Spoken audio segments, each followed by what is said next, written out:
नमस्कार, आप देख रहे हैं पॉलिटिकल आइडिया और मैं हूं प्रदीप कुमार। मित्रों, आपको याद होगा 2-3 महीने पहले प्रधानमंत्री की भागलपुर में एक सभा थी और सभा के बगल में जो मंच होता है वहीं पर भारतीय जनता पार्टी के बिहार प्रदेश के बड़े नेता एक बैठक कर रहे थे जिसमें कई केंद्रीय मंत्री थे।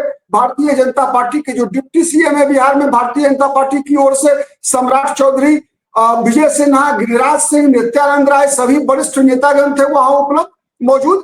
और उसी दौरान सम्राट चौधरी का एक वीडियो वायरल होता है और उस वीडियो में सम्राट चौधरी ये कहते हुए पाए जाते हैं कि पूरे चुनाव के दौरान हमारा हमला, मतलब भारतीय जनता पार्टी का हमला तेजस्वी यादव पर नहीं होगा बल्कि लालू यादव पर होगा।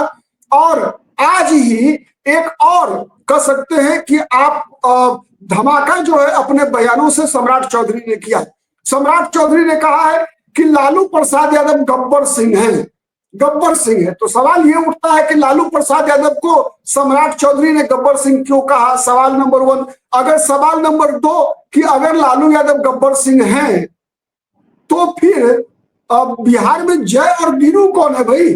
क्योंकि गब्बर सिंह का मुकाबला तो शोले फिल्म की अगर हम बात करें तो जय और वीरू से ही होती है। तो आज इसी मुद्दे पर बातचीत करने के लिए हमारे साथ मौजूद है वरिष्ठ राजनीतिक विश्लेषक निशीथ कुमार राणा जी। निशीथ जी, आपका बहुत बहुत स्वागत है। नमस्कार। हाँ, बहुत बहुत स्वागत है निशीथ जी अपने इस कार्यक्रम में। आज का मुद्दा है कि सम्राट चौधरी, जैसा आपने भी सुना होगा, बिहार के उप मुख्यमंत्री और भारतीय जनता पार्टी के वरिष्ठ नेता सम्राट चौधरी ने कहा कि लालू प्रसाद यादव गब्बर सिंह है। मतलब गब्बर सिंह मतलब एक माने डराने का प्रयास कर रहे हैं बिहार को। तो सवाल पहला है कि लालू यादव से अब तक, चूंकि 20 साल हो गया लालू राबड़ी का शासन खत्म हुए, तो क्या सम्राट चौधरी को, भारतीय जनता पार्टी को अभी भी लालू यादव से बिहार को डराने की जरूरत है? जी प्रदीप जी, बिहार की सारी राजनीति इसी बिंदु पर आकर ठहर जाती है कि एक समय में लालू जी के शासनकाल को जंगल राज कहा जाता था और उसी जंगल राज से निजात दिलाने के लिए एक लंबे संघर्ष के बाद जब गठबंधन की सरकार बनी और नीतीश जी मुख्यमंत्री बने तो एक तरह से स्वच्छ प्रशासन, सुशासन, यही तो कमोबेश इनकी उपलब्धि मानी जाती रही है। विकास मुद्दा नहीं बन पाएगा या उस ओर लोगों का ध्यान उतना नहीं है। सबसे बड़ी मुद्दा आज बिहार में पलायन है, बेरोजगारी है, महंगाई है, गरीबी है। तो कहीं ना कहीं चुनावी प्रक्रिया को एक तरह से भटकाने के लिए, लोगों को डराने के लिए, लोगों में दहशत पैदा करने के लिए, पुराने कालखंड को, लालू जी के शासनकाल को लोगों के दिमाग में, मनोभाव में एक तरह से डर का साया पैदा करना, एक दहशत उत्पन्न करना और उनके शासनकाल को बार बार से याद दिलाना, ये एक राजनीतिक दांव पेच कर सकते हैं भारतीय जनता पार्टी का। निशीथ जी, हम अगर बात करें कि लालू यादव, मान लिया सम्राट चौधरी की बात मान लिया, आपकी भी बात से कुछ हद तक हम लोगों ने देखा है कि बिहार में एक बात होता है कि 90 से लेकर 2005 का जो शासनकाल था लालू यादव और राबड़ी देवी का, उसमें कानून व्यवस्था नाम की चीज नहीं थी। फिर नीतीश कुमार जब 2005 में मुख्यमंत्री बने तो एक लंबा समय ऐसा रहा नीतीश कुमार का कि सबसे बड़ा यूएसपी रहा नीतीश कुमार का कि Nitish Kumar can never compromise with crime, corruption and communalism. मतलब नीतीश कुमार 3 चीज से कभी भी कॉम्प्रोमाइज नहीं करते, भ्रष्टाचार से, अपराध से और सांप्रदायिकता से। नीतीश कुमार की सबसे बड़ी यूएसपी रही थी कि नीतीश कुमार ने स्पष्ट घोषणा कर रखी थी और उसको मेंटेन भी किया कि न नीतीश कुमार किसी को फंसाते हैं न किसी को बचाते हैं। नीतीश कुमार की पार्टी में कई बड़े बड़े बाहुबली रहे, चाहे अनंत सिंह रहे, चाहे धूमल सिंह रहे हो, चाहे सुनील पांडे रहे हो, लेकिन नीतीश कुमार की एक पहचान लंबे समय तक बनी हुई थी कि नीतीश कुमार न किसी को फंसाते हैं न किसी को बचाते हैं। लेकिन इधर जो अभी जो बिहार में चल रहा है, जिस प्रकार से अपराध, प्रतिदिन बड़े बड़े व्यवसायियों की हत्या हो जाती है, सरेआम जो है कई बलात्कार, माने माइनर बच्चियों के साथ दुष्कर्म की घटना घटती है, अस्पताल में डॉक्टर्स के साथ मरीजों की मार पिटाई हो जाती है। तो ये सब चीज क्या कहेंगे, यही तो जंगल राज था। तो आज का जो कानून व्यवस्था की स्थिति है उसको आप कैसे कहेंगे कि लालू यादव के कार्यकाल या राबड़ी देवी के कार्यकाल से अलग है? क्या आज ये डर नहीं लगता लोगों को कि गब्बर सिंह नीतीश कुमार बन गए हैं? एक दूसरा सवाल एक ही साथ में जोड़ रहा हूं कि सम्राट चौधरी के अनुसार ही अगर सम्राट चौधरी लालू यादव को डराकर ही चाहते हैं कि बिहार उनको वोट करे, तो क्यों नहीं नीतीश कुमार से भी डर लगना चाहिए बिहार को? बिहार में नीतीश कुमार तो कभी भी जय हुआ करते थे, कभी धर्मेंद्र और अमिताभ बच्चन हुआ करता था। सुशील मोदी और नीतीश कुमार की जोड़ी जो 2005 से लेकर 10 के शासनकाल में कह सकते हैं आप जय वीरू। लेकिन क्या आज वो नीतीश कुमार 2005 से 10 वाले नीतीश कुमार जय और वीरू, मैंने सम्राट चौधरी और नीतीश कुमार की अगर अपने आप को जय और वीरू कहते हैं तो क्या ये जय और वीरू कहलाने के लायक है जिस प्रकार की घटनाएं बिहार में घट रही है? देखिए प्रदीप जी, जब लालू राज एक तरह से गुंडा राज का पर्याय बन चुका था, यहाँ बिहार के लोग शाम 6 बजे के बाद घर से बाहर निकलने में डरते थे। बच्चा स्कूल से घर वापस आएगा कि नहीं, ये माँ बाप को चिंता बना रहता था। उस दौर से बिहार गुजरा है, आतंक के उस दौर से बिहार निकला बाहर। और शुरू में जो नीतीश जी और सुशील मोदी की जोड़ी थी, सही आपने कहा, वास्तव में जय और वीरू की जोड़ी तो थी। बिहार को उस आतंक राज से मुक्ति दिलाया गया, गुंडा राज से बिहार की छवि को बाहर निकालने का काम नीतीश जी और सुशील मोदी की जोड़ी ने किया था। और ये लंबे समय तक चलता रहा, सुशासन के नाम पर, जीरो टॉलरेंस के नाम पे भ्रष्टाचार, बाकी चीज जो आप बताए। तो ये छवि तो जनता के बीच नीतीश जी का, मोदी जी का बना रहा। लेकिन अभी जो चिंता आपने व्यक्त की है, पिछले दिनों का अगर घटनाक्रम देखें, पिछले कम से कम मैं कहूंगा कि 1-2 वर्षों का, तो फिर हम उसी दौर में जा रहे हैं। लेकिन जनता के मन को भटकाने के लिए एक राजनीतिक बिसात और उस पर लालू जी को मोहरा के रूप में बिठाने का काम एनडीए के घटक दल कर रहे हैं, क्योंकि जनता उस दौर में फिर वापस जाना नहीं चाहती है। लेकिन अभी जो घटनाक्रम चल रहा है, निश्चित रूप से ये चिंता का विषय है और ये एनडीए के लिए एक बड़ा विचारणीय प्रश्न हो गया है। जो लॉ एंड ऑर्डर की स्थिति बनी हुई, आज आपने सुना कि पूर्णिया में 5 लोगों की हत्या कर दी गई, पटना के अंदर सरेआम इतने सारे व्यापारियों की या जो घटनाएं चल रही हैं, जघन्य हत्याओं का दौर फिर से शुरू हो गया है।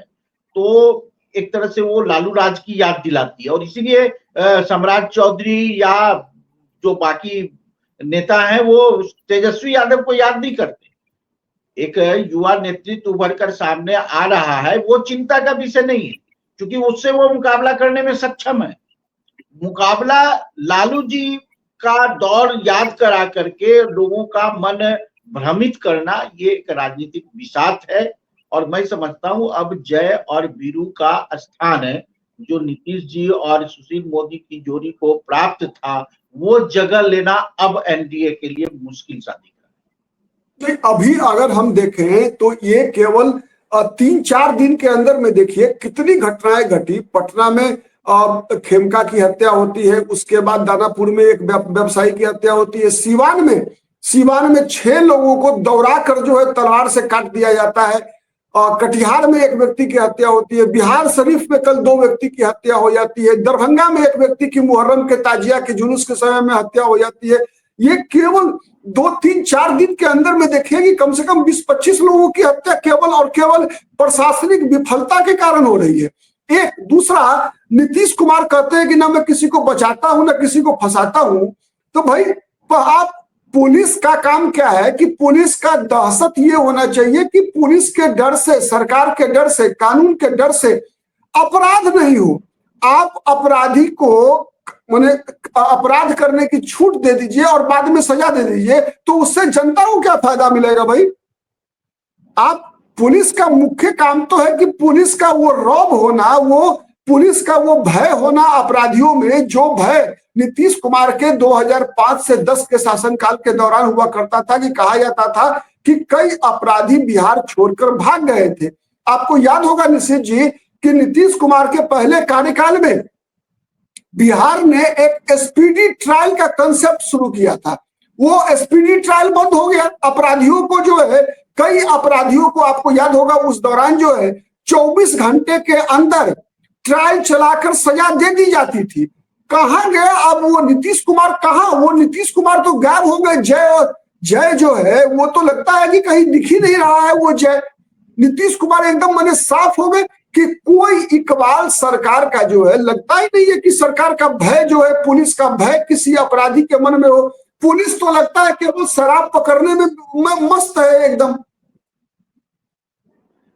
देखिए प्रदीप जी, ये मामला केवल 5 दिन का नहीं है। मैं कहूंगा कि पिछले 1-2 साल से जो एक राजनीतिक नियंत्रण ब्यूरोक्रेसी पर होना चाहिए था, उसकी पकड़ ढीली पड़ गई है, और उसका परिणाम है कि गुंडा तत्व फिर से हावी हो गया है, और फिर से हम उसी दौर में एक तरह से पहुंचने के कगार पर है, और ये बिहार के लिए बड़ा चिंता का विषय है। मैं केवल इतना ही कहूंगा कि जो परिस्थिति अभी दिखाई पड़ रही है, सच तो लुट गया, झूठ बाकी है, शबनम की जगह तपन बाकी है, आंखें हैरत में है परेशान, इंसान लापता है, कफन बाकी है। तो बिहार की यही विचित्र स्थिति फिर से देखने को मिल रही है, और ये एक बड़ा गंभीर चिंता का विषय। आगे बिहार का भविष्य क्या होगा, बिहार के अस्मिता, बिहार के पहचान, बिहार की संस्कृति, बिहार के युवा, यहाँ के लोगों का जो पलायन हो रहा है, ये बड़ा गंभीर विषय है। इससे लोगों का ध्यान भटकाया जा रहा है और राजनीतिक विषाद बिछाई जा रही है। तब तो हम यही बात कह सकते हैं ना निशित जी की बिहार को जय और वीरू की तलाश है। अब तक अभी बिहार के पास कोई जय वीरू नहीं है, केवल गब्बर सिंह ही बिहार के लिए सभी लोग बन चुके हैं। निश्चित रूप से वो स्थान रिक्त है, और आगे आने वाले समय में उस रिक्त स्थान की पूर्ति कौन सा नेता करेगा, उसकी खोज जारी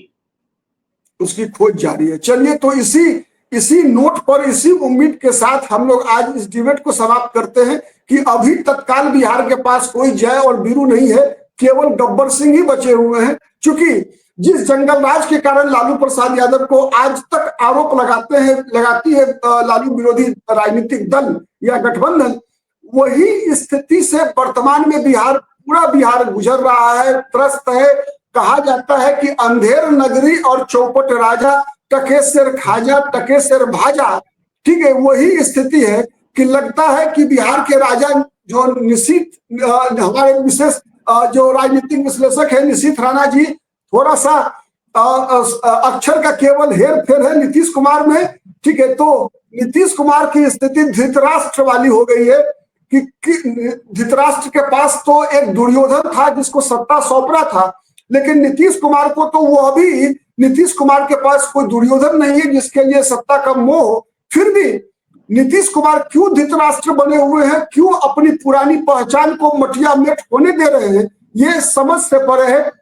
अंतोगत्वा एक जो सम्राट चौधरी का सवाल है वो तो राजनीतिक सवाल है, लेकिन बिहार की जनता का सवाल सम्राट चौधरी से है कि सम्राट चौधरी ये बताइए कि आज आप, ठीक है लालू यादव को आप कह लीजिए गब्बर सिंह, लेकिन जय और वीरू कौन है, इसकी तलाश बिहार को है। अब जय और वीरू कौन बनेगा बिहार के लिए, तय मतदाता करेंगे या फिर बिहार के भाग्य विधाता राजनीतिक दल करेंगे, इसका इंतजार रहेगा। आज के लिए इतना ही, बहुत बहुत धन्यवाद, नमस्कार, जय हिंद, जय भारत। निशित जी आपको भी बहुत बहुत धन्यवाद कि आप जुड़े।